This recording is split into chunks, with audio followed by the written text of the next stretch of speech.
നമസ്കാരം. ഇന്ന് ധ്യാനത്തെക്കുറിച്ചാണ് പറയുന്നത്.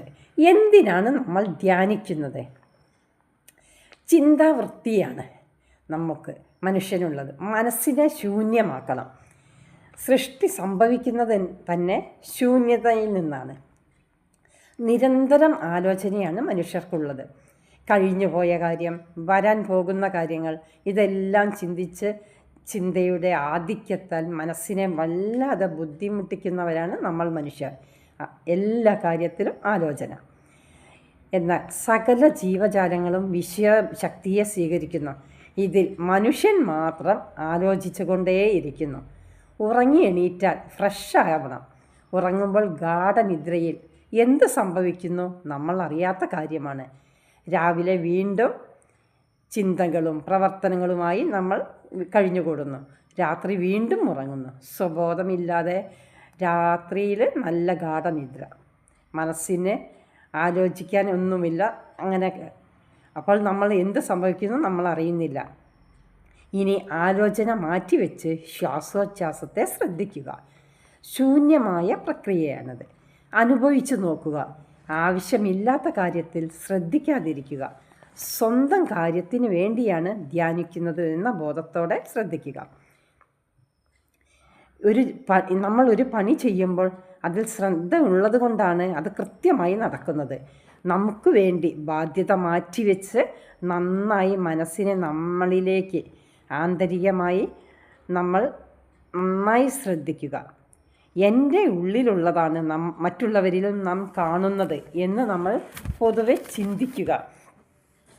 മറ്റുള്ളവർക്കല്ല കുറ്റം. നമ്മൾ മറ്റുള്ളവരെ കുറ്റം പറയുന്നു, എന്നാൽ മറ്റുള്ളവർക്കല്ല കുറ്റം, നമ്മൾക്ക് തന്നെയാണ് കുറ്റം.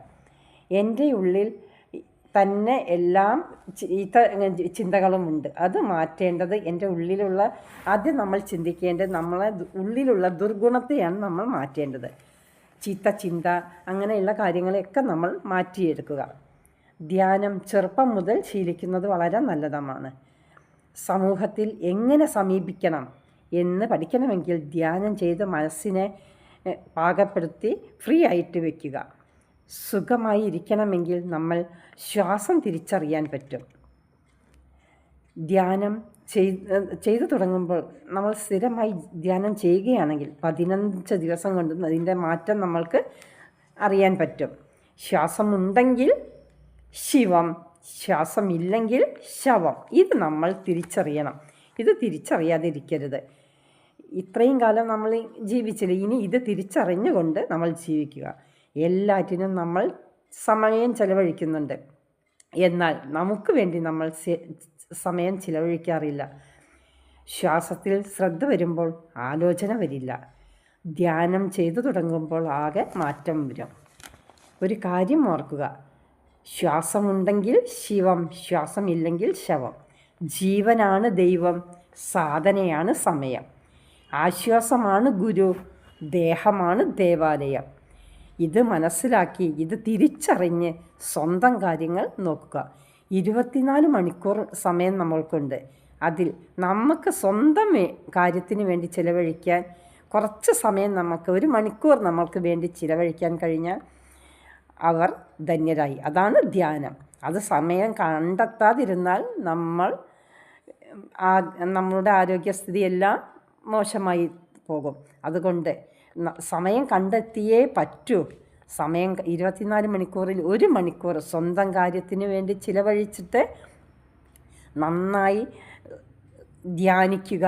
നമ്മളെ ഉള്ളിലേക്ക് തന്നെ ഒന്ന് തിരിഞ്ഞു നോക്കുക. നമ്മളെ ഉള്ളിൽ എങ്ങനെ ഇരിക്കും, ദുർഗുണങ്ങളെല്ലാം മാറ്റി നമ്മളെ ശ്വാസോച്ഛ്വാസം ഒക്കെ തിരിച്ചറിഞ്ഞ് ഈ കാര്യങ്ങൾ ഓർക്കുക. ജീവനാണ് ദൈവം, സാധനയാണ് സമയം, ആശ്വാസമാണ് ഗുരു, ദേഹമാണ് ദേവാലയം.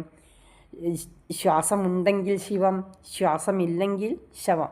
ഇത് തിരിച്ചറിഞ്ഞ് എല്ലാവരും പ്രവർത്തിക്കുക എന്നൊരു ഉപദേശത്തോടെ നിർത്തുന്നു.